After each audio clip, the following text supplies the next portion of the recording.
ತಮಗೆ ಒಂದು ಧಾರ್ಮಿಕ ವಿಚಾರ ಸಂಕಿರಣವನ್ನು ಮಂಡಿಸ್ತಾ ಇದ್ದಾನೆ. ಏನಪ್ಪಾ ಅಂತಂದ್ರೆ, ಈ ಆದಿತ್ಯಾದಿ ನವಗ್ರಹ ದೇವತೆಗಳಲ್ಲಿ ಯಾರು ಶ್ರೇಷ್ಠರು ಅನ್ನುವಂಥದ್ದನ್ನ ಅವನೊಂದು ವಿಚಾರ ಮಾಡಿರ್ತಾನೆ. ಇವತ್ತು ನಾವು ಏನು ಹೇಳ್ತೀವಿ, ಯಾರಾದ್ರೂ ಕೇಳಿದ್ರೆ, ಅಯ್ಯೋ ನಾವು ಎಷ್ಟು ದುಡಿತೀವಿ, ನಮಗೆ ದುಡ್ಡು ಬರ್ತದೆ, ನಾವೆಲ್ಲ ತರಲು ಮಾಡ್ತೀವಿ, ನಮಗೊಂದು ರೂಪಾಯಿ ನಿಲ್ತಾ ಇಲ್ಲ, ಮನೆಯೊಳಗೆ ನೆಮ್ಮದಿ ಇಲ್ಲ, ನಮ್ಗೆ ಯಾಕೋ ಸರಿ ಇಲ್ಲ, ಅಯ್ಯೋ ಇವತ್ತು ನನ್ನ ಗ್ರಾಹಕತೆನೇ ಸರಿ ಇಲ್ಲ, ನನ್ನ ಗ್ರಾಚಾರನೇ ಸರಿ ಇಲ್ಲ ಅಂತ ಹೇಳ್ತೀವಿ. ಇವತ್ತು ನಾವು ಮೇಲೆ ಹೋಗ್ಲಿಕ್ಕೆ, ಕೆಳಗೆ ಬರಲಿಕ್ಕೆ, ಇದ್ದಂಗೆ ಇರಲಿಕ್ಕೆ, ಇದಕ್ಕೆಲ್ಲ ಕಾರಣ ಯಾರು ಅಂತಂದ್ರೆ ಈ ಆದಿತ್ಯಾದಿ ನವಗ್ರಹ ದೇವತೆಗಳು. ಅದರಲ್ಲಿ ಯಾರು ಶ್ರೇಷ್ಠರು ಅನ್ನುವಂಥದ್ದನ್ನ ವಾದವನ್ನ ಮಂಡಿಸ್ತಾ ಇದ್ದಾನೆ ಧಾರ್ಮಿಕ ವಿಚಾರ ಸಂಕಿರಣ. ಒಬ್ಬ ಪಂಡಿತೋತ್ತಮ ಎದ್ದು ಹೇಳ್ತಾ ಇದ್ದಾನೆ, ನಾನು ಆರಾಧನೆ ಮಾಡ್ತಕ್ಕಂಥ ಗ್ರಹ ಸೂರ್ಯ ಅಂತಕ್ಕಂಥವನು ಇಡೀ ನಭೋಮಂಡಲ, ಇಡೀ ಪ್ರಪಂಚಕ್ಕೆ ಮಹಾರಾಜ. ಅವನನ್ನು ಎದುರಿಸೋ ಶಕ್ತಿ ಯಾರಿಗೂ ಇಲ್ಲ, ಸೂರ್ಯನ ಎದುರಿಸೋ ಶಕ್ತಿ. ಇವತ್ತು ಸೂರ್ಯನ ಬೆಳಕು, ಸೂರ್ಯನ ಕಿರಣ ನಮ್ಮ ಪ್ರಪಂಚಕ್ಕೆ ಬರೆದು ಹೋದ್ರೆ ನಾವು ಯಾರು ಬದುಕಲಿಕ್ಕೆ ಸಾಧ್ಯ ಇಲ್ಲ.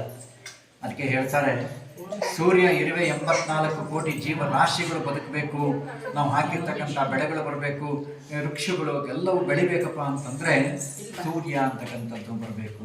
ಇಡೀ ಪ್ರಪಂಚ ಬದುಕಬೇಕು ಅಂತಂದ್ರೆ ಸೂರ್ಯ ಇಲ್ಲದೋದ್ರೆ ಬದುಕಲಿಕ್ಕೆ ಸಾಧ್ಯ ಇಲ್ಲ. ಅದಕ್ಕೆ ಹೇಳ್ತಾರೆ, ಸೂರ್ಯನಿಗೆ ಎಂಥ ಶಕ್ತಿ ಇದೆ ಅಂತಂದ್ರೆ, ನಮ್ಮ ದೇಹವನ್ನು ನಾವು ಸೂರ್ಯನಿಗೆ ಕೊಟ್ಟಿದಾಗ ನಮ್ಮ ದೇಹದಲ್ಲಿ ಒಂದು ವಿಟಮಿನ್ ಡಿ ಅಂತ ಒಂದು ಉತ್ಪತ್ತಿ ಆಗ್ತದೆ. ಅದು ನೀವು ಎಲ್ಲಿ ಎಷ್ಟು ದುಡ್ಡು ಕೊಟ್ಟರು ಸಿಗೋದಿಲ್ಲ. ಇವತ್ತಿಷ್ಟೆಲ್ಲ ಓಡಾಡ್ಕೊಂಡಿದ್ದೀವಿ, ಗಟ್ಟಿಯಾಗಿದ್ದೀವಿ, ಚೆನ್ನಾಗಿದ್ದೀವಿ ಅಂತಂದರೆ ಅದಕ್ಕೆ ಕಾರಣ ಸೂರ್ಯ. ನಾವೇನಾದರೂ ಒಂದು 6 ತಿಂಗಳು ನಾವೇನಾದ್ರು ಹಾಸಿಗೆ ಚಾಪೆ ಮೇಲೆ ಮಲಗಿದ್ರೆ ಮೇಲೆ ಹೇಳೋಕ್ಕಾಗಲ್ಲ, ಅಷ್ಟು ನಿಶಕ್ತಿಯಾಗಿ ನಾವು ಹೋಗ್ಬಿಡ್ತೀವಿ. ಆದರೆ ಒಟ್ಟಾರೆ ಸೂರ್ಯ ಅಂತಕ್ಕಂಥವನೇ ಶ್ರೇಷ್ಠ ಅಂತ ಹೇಳಿ ವಾದವನ್ನು ಮಂಡಿಸ್ತಾ ಇದ್ದೀವಿ. ಮತ್ತೊಬ್ಬ ಪಂಡಿತೋತ್ತಮ ಹೇಳ್ತಾ ಇದ್ದಾನೆ, ನಾನು ಆರಾಧನೆ ಮಾಡ್ತಕ್ಕಂಥ ಗ್ರಹ ಚಂದ್ರ ಅಂತ ಹೇಳ್ತಾ ಇದ್ದಾನೆ. ಈ ಚಂದ್ರ ಹಾಲಿನಂತೆ ಬೆಳದಿಂಗಳನ್ನು ಕೊಡ್ತಾನೆ, ತಂಗಾಳಿ ಅಂತ ತಂಪನ್ನು ಕೊಡ್ತಾನೆ.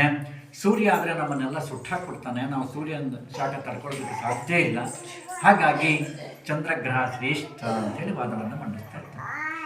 ಮತ್ತೊಬ್ಬ ಪಂಡಿತೋತ್ತಮ ಹೇಳ್ತಾ ಇದ್ದಾನೆ, ನಾನು ಆರಾಧನೆ ಮಾಡ್ತಕ್ಕಂಥ ಗ್ರಹ ಕುಜ, ಅಂಗಾರಕ, ಮಂಗಳ ಅಂತ ನಾವು ಹೇಳ್ತೀವಿ. ಇವತ್ತು ನೀವು ಈ ಥರ ಒಂದು ಸತ್ಯನಾರಾಯಣ ಸ್ವಾಮಿ ಕಥೆ, ಶನೀಶ್ವರನ ಕಥೆ ಮಾಡಬೇಕು, ಧಾರ್ಮಿಕ ವಿಧಿವಿಧಾನಗಳನ್ನು ಮಾಡಬೇಕು, ಹೋಮಗಳನ್ನು ಮಾಡಬೇಕು, ಒಂದು 10 ಜನಕ್ಕೆ ಊಟ ಹಾಕಬೇಕು, ನಿಮ್ಮ ಮನೆಯಲ್ಲಿ ಈ ಕಾರ್ಯಗಳು ನಡಿಬೇಕು ಅಂತಂದರೆ ಅದಕ್ಕೆ ಕುಜನ ಕೃಪೆ, ಮಂಗಳನ ಕೃಪೆ ಅಂತಕ್ಕಂಥದ್ದು ಬೇಕು. ಮನೆಯಲ್ಲಿ ಮದುವೆ ಆಗಬೇಕು, ಅದಕ್ಕೆ ಹೇಳ್ತಾರೆ, ನಮ್ಮ ಮನೆಯಲ್ಲಿ ಮಕ್ಕಳಿಗೆ ಹುಟ್ಟಿದ ನಕ್ಷತ್ರ, ಹುಟ್ಟಿದ ರಾಶಿ, ಹುಟ್ಟಿದ ಗಳಿಗೆಗೆ ಕುಜದೋಷ ಅಂತ ಬಂದರೆ ಕೊನೆ ತನಕನೂ ಮಕ್ಕಳಾಗೋದಿಲ್ಲ, ಇದು ಮದುವೆ ಆಗೋದಿಲ್ಲ. ಮದುವೆ ಆದರೂ ಕೊನೆ ತನಕನೂ ಮಕ್ಕಳಾಗೋದಿಲ್ಲ.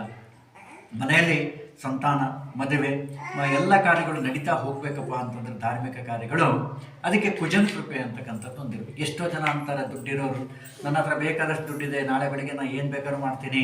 ಆದರೆ ಅವ್ರ ಹತ್ರ ದುಡ್ಡಿಲ್ಲದವರು ವರ್ಷಕ್ಕೊಂದ್ಸರಿ ಈ ಥರ ಮಾಡಿ ಒಂದು 10 ಜನಕ್ಕೆ ಅನ್ನದಾನ ಮಾಡ್ತಾರೆ, ನನಗೇನು ಬಂದಿದ್ದೀತಪ್ಪ ಅಂತೇಳಿ ಯೋಚನೆ ಮಾಡ್ತಾ ಇರ್ತಾರೆ.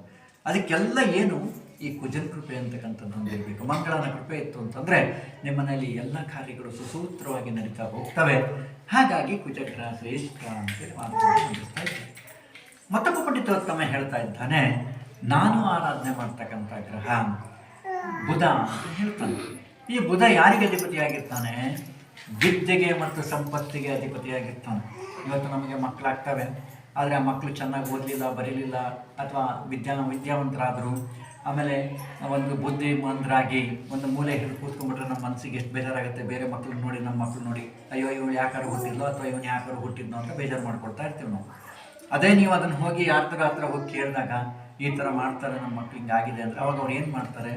ಬುಧನಿಗೆ ಸಂಬಂಧಪಟ್ಟಿರ್ತಕ್ಕಂಥ ಜಪಗಳನ್ನು ಮಾಡಿಸ್ರಿ, ಬುಧನಿಗೆ ಸಂಬಂಧಪಟ್ಟಿರ್ತಕ್ಕಂಥ ಹೋಮ ಹವನಗಳನ್ನು ಮಾಡಿಸಿ ಮಗನೋ ಮಗಳು ಚುರುಕಾಗ್ತಾಳೆ. ಯಾಕೆಂದರೆ ಇವತ್ತು ಈ ಮಕ್ಕಳು ಚೆನ್ನಾಗಿ ಓದಿ ವಿದ್ಯಾವಂತರಾದರೆ ಹಣ ಅಂತಕ್ಕಂಥದ್ದು, ಸಂಪತ್ತು ಅಂತಕ್ಕಂಥದ್ದು ಹುಡ್ಕೊಂಡು ಬರ್ತಾ ಇರ್ತದೆ. ಸ್ಥಾನಮಾನ ಸಿಗುತ್ತೆ, ಎಲ್ಲ ಸಿಗುತ್ತೆ ಅಲ್ಲಿ, ಅದು ಮಾಡಬೇಕು ಅಂತ. ಆಮೇಲೆ ನೀವೆಲ್ಲ ಹೆಸರು ಕ್ಯಾಲೆಂಡರ್ ಓದಿರ್ತೀರಿ, ಈ ವರ್ಷ ಸಸ್ಯಾಧಿಪತಿ ಬುಧ ಆಗಿದ್ರೆ ಅಂತ ಬರೀತಾರೆ. ಆವಾಗ ನಾವು ಹಾಕಿರ್ತಕ್ಕಂಥ ಬೆಳೆಗಳೆಲ್ಲ ಹೇಗೆ ಬರ್ತದೆ ಅಂದರೆ ಬಂಪರ್ ಬರ್ತದೆ, ಚೆನ್ನಾಗಿ ಬರ್ತದೆ. ಬೆಳೆಗಳು ಚೆನ್ನಾಗಿ ಬಂದರೆ, ಬೆಲೆ ಚೆನ್ನಾಗಿ ಬಂತು ಅಂತಂದರೆ ನಮ್ಗೆ ಎಷ್ಟು ಖುಷಿ ಆಗ್ತದೆ. ಇವತ್ತು ನಮ್ಮ ಹತ್ರ ದುಡ್ಡಿಲ್ಲ, ನಮ್ಮ ಹತ್ರ ವಿದ್ಯೆ ಇಲ್ಲ, ನಮ್ಮ ಹತ್ರ ಏನೂ ಇಲ್ಲ ಅಂದರೆ ನಮ್ಮ ಹತ್ರ ಯಾರು ಬರ್ತಾರೆ? ಯಾರ್ಯಾರು ನಮ್ಮ ಹತ್ರ ಸುಳಿಯೋದಿಲ್ಲ, ಬರೋದಿಲ್ಲ. ಇದನ್ನು ಕೊಡ್ತಕ್ಕಂಥವನು ಯಾರು? ಬುಧ ಕೊಡ್ತಾನೆ. ಹಾಗಾಗಿ ಬುಧ ಗ್ರಹ ಶ್ರೇಷ್ಠ ಅಂತೇಳಿ ವಾದವನ್ನು ಮಂಡಿಸ್ತಾ ಇದ್ದಾನೆ. ಮತ್ತೊಬ್ಬ ಪಂಡಿತೋತ್ತಮ ಹೇಳ್ತಾ ಇದ್ದಾನೆ, ನಾನು ಆರಾಧನೆ ಮಾಡ್ತಕ್ಕಂಥ ಗ್ರಹ ಬೃಹಸ್ಪತಿ, ಗುರು ಅಂತ ಹೇಳಿ ಹೇಳ್ತಾ ಇದ್ದಾನೆ. ಇವತ್ತು ಮದುವೆ ಮಾಡಬೇಕು ಮನೆಯಲ್ಲಿ ಮಕ್ಕಳಿಗೆ, ಅಥವಾ ಇಂಥ ಒಂದು ಚೆನ್ನಾಗಿರೋ ಮನೆ ಕಟ್ಟಬೇಕು, ಒಂದು ಕಾರ್ ತರಬೇಕು, ಒಂದು ಜಮೀನು ತೊಗೊಳ್ಬೇಕು, ಒಂದು ಸೈಟ್ ತೊಗೋಬೇಕು, ಏನೇ ತಗೊಳ್ಬೇಕು ಅಂತಂದ್ರೆ ನಾವೇನು ಕೇಳ್ತೀವಿ? ಗುರುಬಲ ಬೇಕು ಅಂತ ನಾವು ಹೇಳ್ತೀವಿ. ಏನಕ್ಕೆ ಆಗಲಿ ಆ ಬಲ ಇಲ್ಲ ಅಂದರೆ ನಾವು ಏನು ಮಾಡಲಿಕ್ಕೂ ಸಾಧ್ಯ ಇಲ್ಲ, ಗುರುಬಲ ಇಲ್ಲ ಅಂತಂದರೆ. ಹಾಗಾದರೆ ನಮಗೆ ಹುಟ್ಟತಾನೆ ಯಾರು ಗುರುಗಳಾಗಿರ್ತಾರೆ? ನಮ್ಮ ತಂದೆ ತಾಯಿಗಳು ಗುರುಗಳಾಗಿರ್ತಾರೆ. ನಾವು ಶಾಲೆಗೆ ಹೋದ ತಕ್ಷಣ 4 ಅಕ್ಷರ ಕಲಿಸಿರ್ತಕ್ಕಂಥ ಶಿಕ್ಷಕರು ನಮಗೆ ಗುರುಗಳಾಗಿರ್ತಾರೆ. ನಾವು ಚೆನ್ನಾಗಿ ಓದಿ ವಿದ್ಯಾವಂತರಾಗಿ ಹಣ ಸಂಪಾದನೆ ಮಾಡಬೇಕಾದ್ರೆ ನಮ್ಮ ಸಮಾಜಕ್ಕೆ, ನಮಗೆ ಅಂತೇಳಿ ಧರ್ಮದ ಗುರುಗಳು ಇರ್ತಾರೆ. ಇವತ್ತು ತಂದೆ ತಾಯಿ 5 ವರ್ಷ ಹಾಲು ಕುಡಿಸಿ ನಮ್ಗೆ ಊಟ ಮಾಡಿಸಿ ನಾವು ಸ್ವತಂತ್ರವಾಗಿ ಓಡಾಡೋ ತನಕ ನಾವು ಕೈ ಹಿಡಿದು ನಾವನ್ನೆಲ್ಲ ಗಳಿಸ್ತೆ ಹೋಗಿದ್ರೆ ನಾವು ಅವತ್ತೇನಾದ್ರು ಹುಟ್ಟಿದ ತಕ್ಷಣ ಬಿಟ್ಟುಬಿಟ್ಟಿದ್ರೆ ನಾವು ಬದುಕ್ತಿದ್ವಾ? ಪ್ರಪಂಚನ ಕಾಣ್ತಿದ್ದಿಲ್ಲ. ನಾವು ಅವತ್ತೇ ನಶಿಸಿ ಹೋಗ್ಬಿಡ್ತಿದ್ವಿ.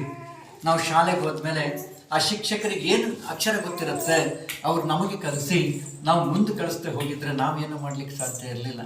ನಾವು ಚೆನ್ನಾಗಿ ಓದಿ ವಿದ್ಯಾವಂತರಾಗಿ ಹಣ ಬರ್ತಾ ಇರಬೇಕಾದ್ರೆ ನಮ್ಮ ಸಮಾಜಕ್ಕೆ ಗುರುಗಳು, ನಮ್ಮ ಧರ್ಮಕ್ಕೆ ಗುರುಗಳು ಅಂತ ಇರ್ತಾರೆ. ಅವರು ನಮಗೆ ಇಲ್ಲಪ್ಪ ನೀನು ಅನ್ನದಾಸೋಕ್ಕೆ ಹಾಕು, ಅಕ್ಷರದಾಸೋಕ್ಕೆ ಹಾಕು, ಧಾರ್ಮಿಕ ಕಾರ್ಯಗಳಿಗೆ ಹಾಕು ಹಣವನ್ನು ಅಂತ ಅವ್ರು ಹೇಳಿದು ಹೋದರೆ ನಾವು ಎಲ್ಲೆಲ್ಲೋ ಹಣ ಹಾಕಿ ಹಾಳು ಮಾಡಿಬಿಡ್ತೀವಿ. ಇವತ್ತು ತಂದೆ ತಾಯಿ ಯಾರೂ ಅಸಹ್ಯ ಪಡಲ್ಲ, ನನಗಿಂತ ನನ್ನ ಮಕ್ಕಳು ಚೆನ್ನಾಗಾಗಬೇಕು ಅಂತ ಹೇಳ್ತಾರೆ. ಶಿಕ್ಷಕರು ನನಗಿಂತ ನನ್ನ ಶಿಷ್ಯ ಉನ್ನತ ಮಟ್ಟಕ್ಕೆ ಹೋಗಬೇಕು ಅಂತೇಳಿ ಹೇಳ್ತಾರೆ. ಇವರೆಲ್ಲ ಬಲ ಇರೋರು, ಇವರ ಆಶೀರ್ವಾದ, ಇವರ ಒಂದು ಬಲ ಇಲ್ಲ ಅಂದರೆ ಸನ್ಮಂಗಲಕ್ಕೆ ಕರ್ಕೊಂಡೋಗ್ತಾರಂಥದ್ದು ಇವರು ಇಲ್ಲ ಅಂದರೆ ನಾವು ಏನು ಮಾಡಲಿಕ್ಕೂ ಸಾಧ್ಯ ಇಲ್ಲ. ಹಾಗಾಗಿ ಬೃಹಸ್ಪತಿ ಗ್ರಹ ಶ್ರೇಷ್ಠ ಅಂತ ಮಾತನ್ನು ಮಂಡಿಸ್ತಾ ಇದ್ದೀನಿ. ಮತ್ತೊಬ್ಬ ಪಂಡಿತೋತ್ತಮ ಹೇಳ್ತಾ ಇದ್ದಾನೆ, ನಾನು ಆರಾಧನೆ ಮಾಡ್ತಕ್ಕಂಥ ಗ್ರಹ ಶುಕ್ರ ಅಂತ ಹೇಳ್ತಾರೆ. ಈ ಶುಕ್ರಂಗೆ ಯಾರ ಅಧಿಪತಿಗಳಾಗಿರ್ತಾರೆ? ಶುಕ್ಲಾಚಾರ್ಯರು ಅಧಿಪತಿಗಳಾಗಿರ್ತಾರೆ. ಇದಕ್ಕೆ ಈ ಶುಕ್ಲಾಚಾರ್ಯ ಯಾರಿಗೆ ಗುರುಗಳಾಗಿರ್ತಾರೆ? ರಾಕ್ಷಸರಿಗೆ ಗುರುಗಳಾಗಿರ್ತಾರೆ. ನೀವೆಲ್ಲ ಟಿ ವಿ ನೋಡಿರ್ತೀರಿ, ಎಲ್ಲ ರಾಕ್ಷಸರು ದೇವಲೋಕಕ್ಕೆ ದಾಳಿ ಮಾಡಿದರೆ ಇಂದ್ರಾದಿ ಅಷ್ಟದಿಕ್ಪಾಲಕ ದೇವತೆಗಳೆಲ್ಲರೂ ಇದನ್ನು ಬಿಟ್ಟು ಹೋಗ್ತಾ ಇರ್ತಾರೆ, ದೇವಲೋಕ ಬಿಟ್ಟು ಹೋಗ್ತಾ ಇರ್ತಾರೆ, ಇಂದ್ರಲೋಕನ. ಯಾಕೆ ಬಿಟ್ಟು ಹೋಗ್ತಾರೆ? ಯಾಕೆ ಆ ರಾಕ್ಷಸರಿಗಂತ ಒಂದು ಶಕ್ತಿ ಇರ್ತದೆ, ಅವರಲ್ಲಿ ಇರ್ತಕ್ಕಂಥ ಭಕ್ತಿ, ಶ್ರದ್ಧೆ, ಕಠಿಣವಾಗಿರ್ತಕ್ಕಂಥ ತಪಸ್ಸಿನಿಂದ ಬ್ರಹ್ಮ ವಿಷ್ಣು ಮಹೇಶ್ವರನ ಹೊಂದ್ಕೊಂಡಿರ್ತಾರೆ ಅವರು. ಆದರೆ ಇವತ್ತು ನಮಗೆ ಯಾರು ಈಗಿನ ಇದರೊಳಗೆ ರಾಕ್ಷಸರು, ನಾವು ಏನು ಕೆಟ್ಟ ಕಾಯಿಲೆಗಳು ಬರ್ತವೆ, ನಾವೇನಂತೀವಿ, ಅಯ್ಯೋ ಅಲ್ಲಿ ಅಷ್ಟು ಜನ ಹೋದ್ರಂತೆ, ಇಲ್ಲಿ ಇಷ್ಟು ಜನ ಹೋದ್ರಂತೆ, ಇನ್ನೊಬ್ಬರು ಮನೆಗೆ ಹೋಗಬಾರ್ದು. ಈ ಕಾಯಿಲೆಗಳಿಗೋಸ್ಕರ ಇದನ್ನು ಎದುರಿಸೋ ಶಕ್ತಿ ಏನು ಬೇಕು ನಮ್ಮ ದೇಹಕ್ಕೆ? ಪ್ರತಿರೋಧಕ ಶಕ್ತಿ ಅಂತ ಹೇಳ್ತೀವಿ, ರೆಸಿಸ್ಟೆನ್ಸ್ ಪವರ್ ಅಂತ ಹೇಳ್ತೀವಿ. ಅದನ್ನು ಕೊಡೋರು ಯಾರು? ಈ ಶುಕ್ರ ಕೊಡ್ತಾನೆ. ಇವತ್ತು ನಮ್ಮ ಹತ್ರ ಕಾರ್ ಇದೆ, ದೊಡ್ಡ ಬಂಗ್ಲೆ ಇದೆ, ನಮ್ಮ ಹತ್ರ ಬೇಕಾದಷ್ಟು ತಿನ್ನಕ್ಕೆ ಅನ್ನ ಇದೆ, ಏನು ಬೇಕಾದರೂ ಮಾಡ್ಬೋದು ಅಂತಿದೆ. ಆದರೆ ನಮ್ಗೆ ಎದ್ದೋಡಾಡೋ ಶಕ್ತಿ ಇಲ್ಲ, ಬರೀ ಚಾಪೆ ಮೇಲೆ ಮಲಗಬೇಕು, ಹಾಸಿಗೆ ಮೇಲೆ ಮಲಗಬೇಕು, ನಾವು ಅದು ತಿಂದ್ರಾಗಲ್ಲ, ಇದು ತಿಂದ್ರೆ ಇದನ್ನು ತಗೊಂಡೇನು ಮಾಡೋಣ? ನಾವು ಇದನ್ನೆಲ್ಲ ಎದುರಿಸೋ ಶಕ್ತಿ ಬೇಕಲ್ಲ, ಪ್ರತಿಯೊಂದನ್ನು ಎದುರಿಸೋ ಶಕ್ತಿ ಅದನ್ನು ಕೊಡ್ತಕ್ಕಂಥವನೇ ಈ ಶುಕ್ರ ಆಗಿರ್ತಾನೆ. ಅದಕ್ಕೆ ಹೇಳ್ತಾರೆ, ಈ ಆದಿತ್ಯಾದಿ ನವಗ್ರಹ ದೇವತೆಗಳು ಹೇಗೆ ಕೆಲಸವನ್ನು ಮಾಡ್ತಾರೆ ಹಾಗೆ ನಮ್ಮ ಪ್ರತಿಯೊಂದು ಅಂಗ ಒಂದೊಂದು ಕೆಲಸವನ್ನು ಮಾಡ್ತಾ ಇರ್ತದೆ. ಹಾಗಾಗಿ ಶುಕ್ರ ಗ್ರಹ ಶ್ರೇಷ್ಠ ಅಂತೇಳಿ ವಾದವನ್ನು ಮಂಡಿಸ್ತಾ ಇದ್ದಾನೆ. ಮತ್ತೊಬ್ಬ ಪಂಡಿತೋತ್ತಮ ಹೇಳ್ತಾ ಇದ್ದಾನೆ, ನಾನು ಆರಾಧನೆ ಮಾಡ್ತಕ್ಕಂಥ ಗ್ರಹ ರಾಹು ಅಂತ ಹೇಳ್ತಾ ಇದ್ದಾನೆ. ಈ ರಾಹುಗೆ ಅಧಿಪತಿ ಯಾರು? ನಾಗ್ರಾಮ ಅಧಿಪತಿ ಆಗಿರ್ತದೆ. ಇವತ್ತು ನಮ್ಮ ಮನೆಯಲ್ಲಿ ಮಗಳಿಗಾಗಲಿ ಭಾಳ ದಿವಸ ಮದುವೆ ಆಗದೆ ಹೋದರೆ, ಅಥವಾ ಮದುವೆ ಆಗಿ ಭಾಳ ದಿವಸ ಆದರೆ ಮಕ್ಕಳಾಗದೆ ಹೋದರೆ, ಅಥವಾ ನಮಗೆ ಬೇಕಾದಷ್ಟು ದುಡ್ಡು ಬರ್ತಾ ಇರ್ತದೆ ಮನೆಗೆ, ₹1 ಮನೇಲಿ ನಿಲ್ತಾ ಇರೋದಿಲ್ಲ, ಗಂಡ ಹೆಂಡತಿಗಾಗಲ್ಲ, ಹೆಂಡತಿ ಮಕ್ಳು ಕಂಡ್ರಾಗಲ್ಲ, ಮನೆ ಒಳಗೆ ಏನೋ ಕುದಿತಾ ಇರ್ತದೆ, ನಮ್ಮ ಹತ್ರ ಎಲ್ಲ ಐಶ್ವರ್ಯನೂ ಇರ್ತದೆ, ನಾವು ಇನ್ನೊಬ್ರ ಹತ್ರ ಹೇಳ್ಕೊಳಂಗಿಲ್ಲ, ಮತ್ತೊಬ್ಬರ ಹತ್ರ ಬಿಟ್ಕೊಳಂಗಿಲ್ಲ. ಆದಾಗ ನೀವು ಯಾರ್ದರ ಹತ್ರ ಹೋಗಿ, ಜ್ಯೋತಿಷಿಗಳ ಹತ್ರ ಹೋದಾಗ ನಿಮ್ಮನ್ನು ಎಲ್ಲಿ ಕಳಿಸ್ತಾರೆ? ಉರುಗ್ನಳ್ಳಿಗೆ ಹೋಗಿ, ಸುಬ್ರಹ್ಮಣ್ಯಕ್ಕೆ ಹೋಗಿ, ಕಾಳಹಸ್ತಿಗೆ ಹೋಗ್ರಿ ಅಂತ ಕಳಿಸ್ತಾರೆ. ಇವತ್ತು ನಮ್ಮ ಮನೆ ಒಳಗೆ ಮದುವೆ ಆಗಬೇಕು, ಸಂತಾನ ಆಗಬೇಕು, ಮನೆಯಲ್ಲಿ ಸುಖ ಸಂತೋಷ ನೆಮ್ಮದಿ ಆಯುರ ಆರೋಗ್ಯ ಐಶ್ವರ್ಯ ಅಭಿವೃದ್ಧಿ ಎಲ್ಲ ಥರದಲ್ಲೂ ಈ ಮನೆಯಲ್ಲ ಇರಬೇಕು ಅಂತಂದರೆ ಆ ರಾಹುನ ಕೃಪೆ ಅಂತಕ್ಕಂಥದ್ದೊಂದು ಇರಬೇಕು. ಹಾಗಾಗಿ ರಾಹು ಗ್ರಹ ಶ್ರೇಷ್ಠ ಅಂತೇಳಿ ವಾದವನ್ನು ಮಂಡಿಸ್ತಾ ಇದ್ದಾನೆ. ಮತ್ತೊಬ್ಬ ಪಂಡಿತೋತ್ತಮ ಹೇಳ್ತಾ ಇದ್ದಾನೆ, ನಾನು ಆರಾಧನೆ ಮಾಡ್ತಕ್ಕಂಥ ಗ್ರಹ ಕೇತು ಅಂತ ಹೇಳ್ತಾ ಇದ್ದಾನೆ. ಇವನು ಯಾರಿಗೂ ಕೇಡನ್ನು ಬಯಸ್ತಾ ಇರ್ತಕ್ಕಂಥವನು, ಇವನ ಪ್ರತಿಯೊಬ್ಬರಿಗೂ ಸಹಾಯಕನಾಗಿರ್ತಕ್ಕಂಥವನು. ಅದಕ್ಕೆ ಹೇಳ್ತಾರೆ, ನಾವು ಈ ಆದಿತ್ಯಾದಿ ನವಗ್ರಹ ದೇವತೆಗಳದ್ದು ಒಂದೊಂದು ಸರಿ ಜಪ ಮಾಡಬೇಕಾದ್ರೆ ಒಂದೊಂದಕ್ಕೂ ಒಂದೊಂದು ಜಪ ಸಂಖ್ಯೆ ಅಂತಕ್ಕಂಥದ್ದು. ನಾವು ಶನೇಶ್ವರನ ಮಾಡಬೇಕು ಅಂದರೆ 23,000 ಮಾಡಬೇಕು, ನಾವು ಬೃಹಸ್ಪತಿದು ಮಾಡಬೇಕು ಅಂದರೆ 18,000 ಮಾಡಬೇಕು, ಶುಕ್ರನ್ ಮಾಡಬೇಕು ಅಂದರೆ 19,000 ಮಾಡಬೇಕು, ರಾಹುನ್ ಮಾಡಬೇಕು ಅಂದರೆ 17,000 ಮಾಡಬೇಕು, ಸೂರ್ಯನ ಮಾಡಬೇಕು ಅಂದರೆ 16,000 ಮಾಡಬೇಕು, ಚಂದ್ರನ್ ಮಾಡಬೇಕು ಅಂದರೆ 11,000 ಮಾಡಬೇಕು. ಹೀಗೆ ಒಂದೊಂದಕ್ಕೂ ಒಂದೊಂದು ಜಪಸಂಖ್ಯೆ ಅಂತಕ್ಕಂಥದ್ದು ಹೊಂದಿದೆ. ಇದಕ್ಕೆಲ್ಲ ನಾವು ಭುಕ್ತಿ ಅಂತ ನಾವು ಮಾಡ್ತೀವಿ. ಒಂದು 1000 ಜಪನಾದರೂ ನಾವು ಈ ಕೇತುನ್ ಜಪನ ನಾವು ಮಾಡಲೇಬೇಕಾಗ್ತದೆ. ಇವನು ಯಾರಿಗೂ ಕೇಡನ್ನು ಬಯಸ್ತಾ ಇರ್ತಕ್ಕಂಥವನು. ಹಾಗಾಗಿ ಕೇತುಗ್ರಹ ಶ್ರೇಷ್ಠ ಅಂತೇಳಿ ವಾದವನ್ನು ಮಂಡಿಸ್ತಾರೆ. ಒಬ್ಬ ಪಂಡಿತೋತ್ತಮರು ಸುಮ್ಮನೆ ಕೂತಿರ್ತಾರೆ. ಆಗ ಮಹಾರಾಜ ಕೇಳ್ತಾ ಇದ್ದಾನೆ, ಯಾಕೆ ಪಂಡಿತರೆ ನೀವು ಹಾಗೆ ಕೂತ್ಬಿಟ್ರಿ, ನಿಮ್ಮ ಒಂದು ಗ್ರಹದ ವಿಚಾರವನ್ನು ಹೇಳಿ ಅಂತ ಹೇಳ್ತಾ ಇದ್ದಾನೆ. ಆಗ ಪಂಡಿತೋತ್ತಮರು ಅಂತ ಹೇಳ್ತಾ ಇದ್ದಾರೆ, ನಾನು ಆರಾಧನೆ ಮಾಡ್ತಕ್ಕಂಥ ಗ್ರಹ ಶನೇಶ್ಚರ ಗ್ರಹ ಅಂತ ಹೇಳಿ. ಈ ಶನೇಶ್ಚರ ಯಾರು? ಸೂರ್ಯ ಮತ್ತು ಛಾಯಾ ಇವರಿಬ್ಬರ ಮಗನೇ ಶನೇಶ್ಚರ ಆಗಿರ್ತಾನೆ. ಈ ಶನೇಶ್ಚರ ಹುಟ್ಟತಾನೆ ಸೂರ್ಯನ ಅವರಪ್ಪನ್ನ ಕಾಡಿರ್ತಾನೆ. ಇಡೀ ಸೂರ್ಯನ ಮುಚ್ಚಲಿಕ್ಕೆ ಯಾರಿಂದನೂ ಸಾಧ್ಯ ಇಲ್ಲ. ಇಡೀ ಸೂರ್ಯನ ಹ್ಯಾಕ್ ಕಾಡ್ತಾನೆ? ಗ್ರಹಣದ ರೂಪದಲ್ಲಿ ಕಾಡ್ತಾ ಇದ್ದಾನ. ಸಾಮಾನ್ಯವಾಗಿ ನಾವು 82-83ರಲ್ಲಿ SLC ಇರಬೇಕಾದ್ರೆ ಒಂದು ಸಾಯಂಕಾಲ 5:30 ಅಷ್ಟೊತ್ತಿಗೆ ಇಡೀ ಪ್ರಪಂಚ ಕಗ್ಗತ್ತಲಾಗಿ ಹೋಗಿತ್ತು. ಕಾರ್ಗತ್ತಲು. ಒಂದು ವಾಹನ ಇಲ್ಲ, ಕುರಿ ಕೋಳಿ ಜನ ನಾವೆಲ್ಲರೂ ಮನೆ ಸೇರಿದ್ವಿ. ಇಡೀ ಬೀದಿಯೆಲ್ಲ ನವೋತ ನಿಶ್ಶಬ್ದ ಆಗಿತ್ತು. ಅವತ್ತು ಒಂದು ಏನೇನೂ ಇರಲಿಲ್ಲ. ಹೆಂಗಿತ್ತಪ್ಪ ಕತ್ಲು ಅವತ್ತು ಅಂತಂದ್ರೆ ನಮ್ಮ ಎದುರುಗಡೆ ಇರ್ತಕ್ಕಂಥವ್ರ ಕಣ್ಣಿಗೆ ಕಾಣಿಸ್ತಿರ್ಲಿಲ್ಲ. ಅಂತ ಒಂದು ಕಗ್ಗತ್ತಲು ಕಾರ್ಗತ್ತಲಾಗಿತ್ತು ಅದು. ನಾವು ಅಮಾವಾಸ್ಯೆ ಒಳಗಾದರೂ ಆ ಕತ್ಲಲ್ಲಿ ಯಾರನ್ನಾರು ನೋಡ್ತೀವಿ, ಕಾಣ್ತಾರೆ. ಅವತ್ತು ಕಾಣ್ತಿರ್ಲಿಲ್ಲ. ಅದು ಎಷ್ಟೊತ್ತು? ಒಂದು 4 ನಿಮಿಷನೋ 5 ನಿಮಿಷನೋ ಇರಬೇಕಾದ್ರೆ ಕ್ಷಣಗಳು ಅಂತ ಹೇಳ್ತೀವಿ. ಮತ್ತೆ ಪ್ರಪಂಚ ಮಂದ ಬೆಳಕಾಗ್ತಾ ಬಂತು. ಅದು ಅವತ್ತು ಅಡ್ಡ ಬಂದಿದ್ದು ಯಾರು? ಈ ಶನೇಶ್ಚರ ಅಡ್ಡ ಬಂದಿದ್ದು. ಎಷ್ಟೊಂದು ಗ್ರಹಣ ಆಗ್ಯಾವೆ, ಆದರೆ ಇವನಷ್ಟು ಪೂರ್ತಿ ಅವನ್ನ ಇದು ಮಾಡಿದ್ದು ಮುಚ್ಚಿದ್ದು ಯಾರು ಮುಚ್ಚಿಲ್ಲ. ಆ ಸೂರ್ಯನ ಮುಚ್ಚಿದ್ದು ಅಂತ ಹೇಳಿದ್ದು. ಅವನೇನಾದ್ರೂ ಹಾಗೆ ಇದ್ದಿದ್ರೆ ಈ ಪ್ರಪಂಚ ಕತ್ಲಲ್ಲಿ ಸರ್ವನಾಶ ಆಗೋಗ್ಬಿಡ್ತಿದ್ವಿ. ನಾವು ಇಲ್ಲಿ ತನಕ ಯಾರು ಈ ಪ್ರಪಂಚ ಬೆಳೀತಿರ್ಲಿಲ್ಲ. ಇದು ಅವನು ಕಾಡ್ದ. ಮತ್ತೆ ಗುರುಗಳಿಗೆ ಹೇಳ್ದ, ಗುರುಗಳ ನಿಮ್ಮನ್ನು ಕಾಡ್ತೀನಿ ಅಂತ ಹೇಳ್ದ. ಗುರುಗಳಿಗೊಂದು ಅಹಂಕಾರ ಇತ್ತು. ಏನಪ್ಪ ಅಂತಂದರೆ, ನಾನು ವೇದ ಮಂತ್ರ ಹೇಳ್ತೀನಿ, ನಾನು ದೇವ್ರ ಪೂಜೆ ಮಾಡ್ತೀನಿ, ನಾನು ನೆತ್ತಿಯಿಂದ ಉಂಗುಷ್ಟು ತನಕ ಸ್ನಾನ ಮಾಡ್ತೀನಿ, ಸ್ನಾನ ಆದ ತಕ್ಷಣ ವಿಭೂತಿ ಹಚ್ಕೊಡ್ತೀನಿ, ಕುಂಕುಮ ಹಚ್ಕೊಡ್ತೀನಿ, ನೀನೇನು ಮಾಡ್ತೀಯಾ ಅಂತ ಕೇಳ್ತಾ ಇದ್ದಾರೆ ಅವರು. ಅದಕ್ಕೆ ಹೇಳ್ತಾರೆ, ನಾವು ಸ್ನಾನ ಆದ ತಕ್ಷಣ ವಿಭೂತಿ ಹಚ್ಕೊಳ್ಳೋದು, ಕುಂಕುಮ ಹಚ್ಕೊಳ್ಳೋದು ಫ್ಯಾಷನ್ನಿಗಲ್ಲ. ದೇಹದಲ್ಲಿ ದುಷ್ಟಶಕ್ತಿಗಳು ದೇಹವನ್ನು ಪ್ರವೇಶ ಮಾಡಬಾರ್ದು ಅನ್ನೋ ಶಕ್ತಿ ಅವಕ್ಕೆಲ್ಲ ಇರ್ತದೆ, ಅದಕ್ಕೆ ಹಚ್ಕೊಳ್ತಾರೆ. ಕಾಡು ನೋಡೋಣ ಅಂದರು. ಅವರ ಮನೆಯ ಮೆಟ್ಲನ್ನು ಹಿಡಿದು ಕೂತಿರ್ತಾನೆ ಶನೇಶ್ವರ, ನೋಡೋಣ ಯಾವ್ದು ಸಿಗ್ತಾರೆ ಇವರು ಅಂತೇಳಿ ಅಂತ. 1 ದಿವಸ, 15 ದಿವಸ, ತಿಂಗಳು, 6 ತಿಂಗಳಾದರೆ ಯಾವುದ್ರಲ್ಲೂ ಸಿಗೋದಿಲ್ಲ. ಆದರೆ ವಿಧಿ ಮತ್ತು ಕರ್ಮ ಅಂತ ಹೇಳ್ತೀವಿ. ನಮ್ಮ ಹಣೆ ಬರೋಣ ನಾಳೆ ಏನಾಗುತ್ತೆ ಅದನ್ನ ಯಾರು ಚೇಂಜ್ ಮಾಡಲಿಕ್ಕೂ ಆಗಲ್ಲ, ಯಾರು ತಪ್ಪಿಸ್ಲಿಕ್ಕೂ ಸಾಧ್ಯ ಇಲ್ಲ ನಮ್ಮ ಕೈಲಿ. ಅವತ್ತು ಪೂಜೆ ಮುಗಿಸ್ಕೊಂಡು ಹೊರಗಡೆಯಿಂದ ಒಳಗಡೆ ಬರ್ಬೇಕಾದ್ರೆ ನಾವೇನು ಮಾಡ್ತೀವಿ? ಕೈಕಾಲು ತೊಳ್ಕೊಂಡು ಒಳಗಡೆ ಬರ್ತೀವಿ.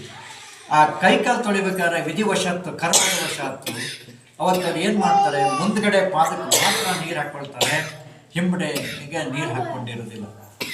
ಆ ಹಿಂಬಡಿಯ ಒಣ ಜಾಗ ಏನಿರ್ತದೆ ಅದರ ಮುಖಾಂತರ ಅವ್ರ ದೇಹವನ್ನು ಪ್ರವೇಶ ಮಾಡ್ತಾ ಇದ್ದಾರೆ. ಅದಕ್ಕೆ ನಮ್ಮ ಹಿರಿಯರು ಏನು ಹೇಳ್ತಾರೆ? ಮೆಟ್ಲ ಪಕ್ಕಕ್ಕೆ ಚಪ್ಪಲಿ ಬಿಡಬೇಡಿ, ಹೊರಗಡೆಯಿಂದ ಬರಬೇಕಾದ್ರೆ ಹಿಂಬಡಿಗೆ ನೀರು ಹಾಕ್ಕೊಂಡು ಬನ್ನಿ ಅಂತ ಹೇಳ್ತಾರೆ. ಮುಂದ್ಗಡೆ ಹಾಕಲ್ದೋದ್ರೂ ಪರವಾಗಿಲ್ಲ, ಹಿಂಬಡಿಗೆ ನೀರು ಹಾಕ್ಕೊಳ್ಬೇಕು ಅಂತ ಹೇಳ್ತಾ ಇರ್ತಾರೆ. ಇದೇ ಉದ್ದೇಶಕ್ಕೆ ಹೇಳ್ತಾ ಇರ್ತಾರೆ. ಅವರು ಪ್ರವೇಶ ಮಾಡಿದ ದೇಹನ ಅವ್ರಿಗೆ ದಿವ್ಯ ದೃಷ್ಟಿ, ಮುಂದಿನ ದೃಷ್ಟಿ ಗೊತ್ತಾಯ್ತು. ಓಹೋ, ಇವನು ಬಂದ, ಇವನು ಬರೋ ತನಕ, ಇವನು ಹೋಗೋ ತನಕ ನನ್ನ ಬಿಡೋದಿಲ್ಲ ಇವನು ಅಂತ. ಅವಾಗ ಅವ್ರು ಏನು ಮಾಡಿದ್ರು ಮನಸ್ಸಿನಲ್ಲಿ? ನೀಲಾಂಜನ ಸಮಾವಾಸಂ ರಯಿಪುತ್ರಂ ಯಮಾಗ್ರಜಂ ಛಾಯಾ ಮಾರ್ತಾಂಡ ಸಂಭೂತಂ ತಂ ನಮಾಮಿ ಶನೇಶ್ವರಂ. ಈ ಜಪವನ್ನು ಮಾಡಲಿಕ್ಕೆ ಶುರು ಮಾಡಿಬಿಟ್ರು. ನಮಗೆ ಈ ಶನೇಶ್ವರ ಕಾಡಾಟ ಇದೆ ಅಂದರೆ ಹೆಂಗೆ ಗೊತ್ತಾಗುತ್ತೆ? ಏನೋ ನಾವು ಹುಟ್ಟಿದ ಕಡೆಗೆ ನಕ್ಷತ್ರ, ರಾಶಿ ಇದೆಲ್ಲ ಗೊತ್ತಿದ್ರೆ ಮುಂದೆ ನಿಮಗೆ ಶನೇಶ್ವರನ ಕಾಡಾಟ ಇದೆ, 7.5 ಇದೆ, ಪಂಚಮಾರಿಷ್ಟ, ಚತುರಾರಿಷ್ಟ, ಹೀಗೆ ಒಂದೊಂದು ಥರ ಇದ್ದಾವೆ. 7.5 ಅಂತ ಇದೆ. ಅದು ಬಂತು ಅಂತಂದರೆ ನೀವು ಒಂದು ಶನೇಶ್ವರನ ಹೋಮ ಮಾಡಿಸ್ರಿ, ಒಂದು 7 ದಾನ ಮಾಡಿರಿ, ಅಥವಾ 7 ಬತ್ತಿನ ನೀವು ಆಂಜನೇಯ ಸ್ವಾಮಿಗೆ ಹತ್ತಿರಿ, ದಾನ ಮಾಡಿರಿ, ಲೋಹ ದಾನ. ಹಾಗೆ ಹಾಸಿಗೆ ಮೇಲೆ, ಚಾಪೆ ಮೇಲೆ ಮಲಗ್ತಾರೆ. ಎಷ್ಟು ದಿವಸ ಮಲಗಲಿಕ್ಕೆ ಸಾಧ್ಯ? ಮತ್ತೊಬ್ಬರ ಮನೆಗೆ ಪೂಜೆಗೆ ಹೋಗಲೇಬೇಕಾಗ್ತದೆ. ಆ ಪೂಜೆಗೆ ಹೋದಾಗ ಇವತ್ತು ನೀವು ಈ ಬೂದುಗುಂಬಳಕಾಯಿನ ಇಟ್ಟಿದ್ದೀರ, ಇದಕ್ಕೇನು ಹೇಳ್ತೀವಿ ಅಂತಂದರೆ, ಇದಂ ಫಲಮಯ ದೇವ ಸ್ಥಾಪಿತ ಪುರತಸ್ತವ ತೈನಮೇವ ಸಫಲಾಮಾಪ್ತಿರ್ ಭವೇ ಜನ್ಮನಿ ಅಂದರೆ ಈ ಜನ್ಮದಲ್ಲಿ ಏನು ಪಾಪ ಮಾಡಿದೀವೋ ಗೊತ್ತಿಲ್ಲ, ಹಿಂದಿನ ಜನ್ಮದಲ್ಲಿ ಏನೇನಾಗಿದ್ದೀವಿ ನಮಗೆ ಗೊತ್ತಿಲ್ಲ, ಅದೆಲ್ಲ ಆ ಬೂದುಗುಂಬಳಕಾಯಿಂದ ಹೊರಗಡೆ ಹೋಗಲಿ ಅಂತ ಹೇಳಿ ದಾನ. ನಿಮ್ಮ ಮನೆಯಲ್ಲಿ ಒಂದು ನಕಾರಾತ್ಮಕ ಶಕ್ತಿ ಅಂತ ಹೇಳ್ತೀವಿ, ನೆಗೆಟಿವ್ ಪವರ್ ಅಂತ ನಾವು ಹೇಳ್ತಾ ಇರ್ತೀವಿ. ಅದು ಹೋಗಬೇಕು ಅಂದರೆ ಆ ಬೂದುಗುಂಬಳಕಾಯಿ ಮುಖಾಂತರ ಹೊರಗಡೆ ಹೋಗಬೇಕು. ನಾಳೆ ದಾನ ಅಂತ ಹೇಳಿ ಕಳಿಸ್ಕೊಡ್ತೀವಿ ನಮಗೆ. ಆ ಕುಂಬಳಕಾಯಿನ ಗುರುಗಳು ದಾನ ಹಿಡ್ಕೊಂಡು ಬರ್ತಾ ಇದ್ದಾರೆ. ಆ ಬರಬೇಕಾದ್ರೆ ಆ ರಸ್ತೆಯಲ್ಲಿ ಆ ಕುಂಬಳಕಾಯಿ ಶನೇಶ್ವರನ ಪ್ರಭಾವದಿಂದ ಒಬ್ಬ ಮನುಷ್ಯನ ತಲೆ ರುಂಡಾಗಿ ಪರಿವರ್ತನೆಯಾಗಿ ರಕ್ತ ಸೋರ್ತಾ ಇದೆ. ಜನ ಏನು ಹೇಳ್ತಾರೆ? ಪೂಜೆ ಮಾಡ್ತಕ್ಕಂಥ ಪುರೋಹಿತರು ಗುರುಗಳು ಒಬ್ಬ ಮನುಷ್ಯನ ತಲೆ ತರ್ತಾ ಇದ್ದಾರೆ, ತೂ ತೂ ತೂ ತೂ ತೂ ಅಂತ ಹೇಳಿ ಉಗುಳ್ತಾ ಇದ್ದಾರೆ. ಅವರು ಮರ್ಯಾದೆ ಹೋಯ್ತು ಅವ್ರಿಗೆ ಗೊತ್ತಿದೆ ಇದು ಶನೇಶ್ವರನ ಪ್ರಭಾವ, ಏನು ಮಾಡೋಕ್ಕಾಗೋದಿಲ್ಲ, ನನ್ನ ಕಥೆ ಮುಗೀತು. ಆದರೂ ಆ ಭಗವಂತನ ಧ್ಯಾನವನ್ನು ಬಿಟ್ಟಿಲ್ಲ, ಮಾಡ್ತಾ ಇರ್ತಾರೆ. ಆ ಕ್ಷಣಗಳು ಮುಗಿದ ಮೇಲೆ ಮತ್ತೆ ಆ ಹೊರಗಡೆ ಬಂದು ಕೇಳ್ತಾ ಇದ್ದಾನೆ, ಹೇಗಿತ್ತು ಗುರುಗಳೇ ಅಂತ ಹೇಳಿ ಕೇಳ್ತಾ ಇದ್ದಾನೆ.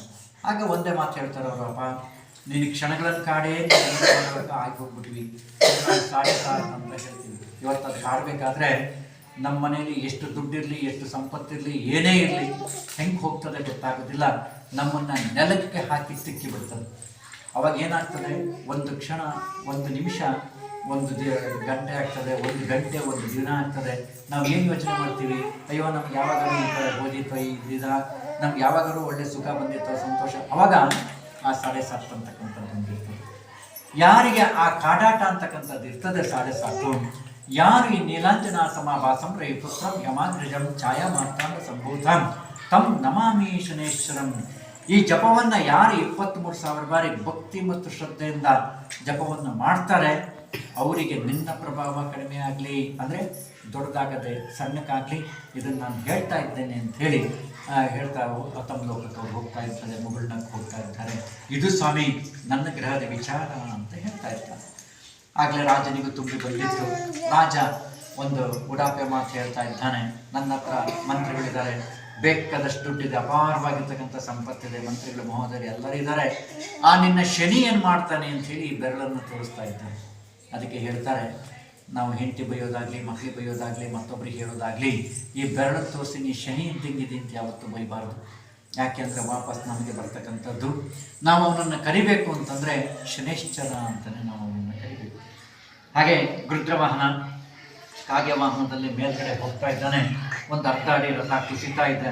ಬರ್ತೀನಿ ಮಹಾರಾಜ, ನಾನೊಂದು ಸ್ವಲ್ಪ ಯಾರು ಅಂತ ನಿಮಗೆ ತೋರಿಸ್ತೀನಿ. ಹಾಗಾದರೆ ಈ ಮಹಾರಾಜನ ಕಾಡ್ಲಿಕ್ಕೆ ಹೇಗೆ ಬರಬೇಕು? ಈ ರಾಜರಿಗೆ ಒಂದು ಕೈಯಾಲಿ ಇರ್ತದೆ. ಏನಪ್ಪ ಅಂತಂದರೆ, ನನಗೆ ಯುದ್ಧ ಮಾಡಲಿಕ್ಕೆ ಕುದುರೆಗಳು ಬೇಕು, ನಾನು ಹತ್ಕೊಂಡು ಓಡಾಡಲಿಕ್ಕೆ ಒಳ್ಳೊಳ್ಳೆ ಕುದುರೆಗಳು ಬೇಕು ಅಂತಕ್ಕಂಥದ್ದು ಕೈಯಾಲಿ ಅದು ರಾಜರದ್ದು. ಒಂದು ಶ್ವೇತವರ್ಣ ಬಿಳಿ ಬಣ್ಣದ ಕುದುರೆಯನ್ನು ತಗೊಂಡು ವ್ಯಾಪಾರಿಯಾಗಿ ಶನೇಶ್ವರ ಬರ್ತಾ ಇದ್ದಾನೆ. ಅರಮನೆ ಕಡೆಯಿಂದ ಮಹಾರಾಜ ಬರ್ತಾ ಇದ್ದಾನೆ. ಆ ಕುದುರೆ ಮತ್ತು ಮಹಾರಾಜ ಎದುರು ಬದುರು ಸಂಧಿಸ್ತಾ ಇದ್ದಾರೆ. ಅದು ಮಾಯದ ಕುದುರೆ ಆಗಿರೋದ್ರಿಂದ ಮಹಾರಾಜನ ಮನಸ್ಸನ್ನು ಸೆಳಿತಾ ಇದೆ. ನನ್ನ ತಗೋ ಅಂತೇಳಿ ಸೆಳಿತಾ ಇದೆ.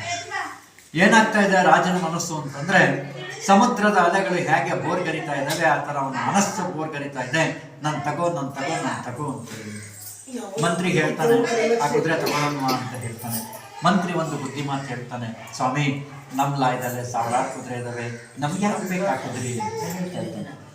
ಆದರೆ ರಾಜ ಏನು ಹೇಳ್ತಾನೆ, ನಂಗೆ ಯಾಕೋ ಆ ಕುದುರೆ ಭಾಳ ಮನಸ್ಸಾಗಿದೆ, ಆ ಕುದುರೆ ದುಡ್ಡು ಎಷ್ಟು, ಇದೆಷ್ಟು, ಮೌಲ್ಯ ಎಷ್ಟು ಕೇಳು ಅಂತ ಹೇಳಿ ಹೇಳ್ತಾ ಇದ್ದಾನೆ. ಮಂತ್ರಿ ಹೋಗ್ತಾನೆ, ಎಷ್ಟಪ್ಪ ನಿನ್ನ ಕುದುರೆ ಬೆಲೆ ಅಂತ ಹೇಳ್ತಾ ಇದ್ದಾನೆ. ಆ ವ್ಯಾಪಾರಿಯಾಗಿರ್ತಕ್ಕಂಥ ಶನೇಶ್ವರ ಹೇಳ್ತಾ ಇದ್ದಾನೆ, ಈ ಕುದುರೆ ಬೆಲೆ 10,000 ಅಂತ ಹೇಳಿ ಹೇಳ್ತಾ ಇದ್ದಾನೆ. ಮತ್ತು ಮಂತ್ರಿ ಬರ್ತಾನೆ, 1,000 ರೂಪಾಯಿ ಬೆಲೆ ಬಾಳೋ ಕುದುರೆ 10,000 ರೂಪಾಯಿ ಬೆಲೆ ಹೇಳ್ತಾ ಇದ್ದಾನೆ. ನಮ್ಗೆ ಆ ಕುದುರೆ ಬೇಡ ಮಹಾರಾಜರೇ. ಆದರೆ ಮಹಾರಾಜ 10,000 ಪರವಾಗಿಲ್ಲ, ಆ ಕುದುರೆ ನನಗೆ ಬೇಕು ಅಂತ ಹೇಳಿ ಆ ರಾಜಿಗೆ ಆಜ್ಞೆ ಮಾಡ್ತಾ ಇದ್ದಾನೆ, ಮಂತ್ರಿಗೆ ಆಜ್ಞೆ ಮಾಡ್ತಾ ಇದ್ದಾನೆ. ಮಂತ್ರಿ ಮನಸ್ಸಿನಲ್ಲಿ ಅನ್ಕೊಂತಾನೆ, ನಿಂಗೇನೋ ಕೇಳ್ಗಾಲ, ನಾನೇನು ಮಾಡಲಿ, ಆಯಿತು ಅಂತಾನೆ ಹೋಗ್ತಾನೆ. ಆ ಕುದುರೆನ ವ್ಯಾಪಾರ ಮಾಡ್ತಾ ಇದ್ದಾನೆ.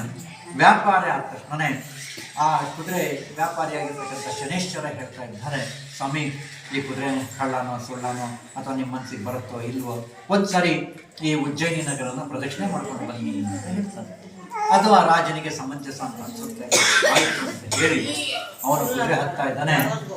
ಅದು ಮಾಯದ ಕುದುರೆ ಆಗಿರೋದ್ರಿಂದ ರಾಜನ ಮನಸ್ಸು ಏನೋ ಒಂದು ಉಲ್ಲಾಸ, ಏನೋ ಒಂದು ಉನ್ಮಾದ, ಎಲ್ಲೋ ಗಾಳಿಯಲ್ಲಿ ತೇಳ್ತಾ ಇದ್ದೀವಿ ನಾವು ಅನ್ಬೇಕು, ಆ ಥರ ಆಗ್ತಾ ಇದೆ.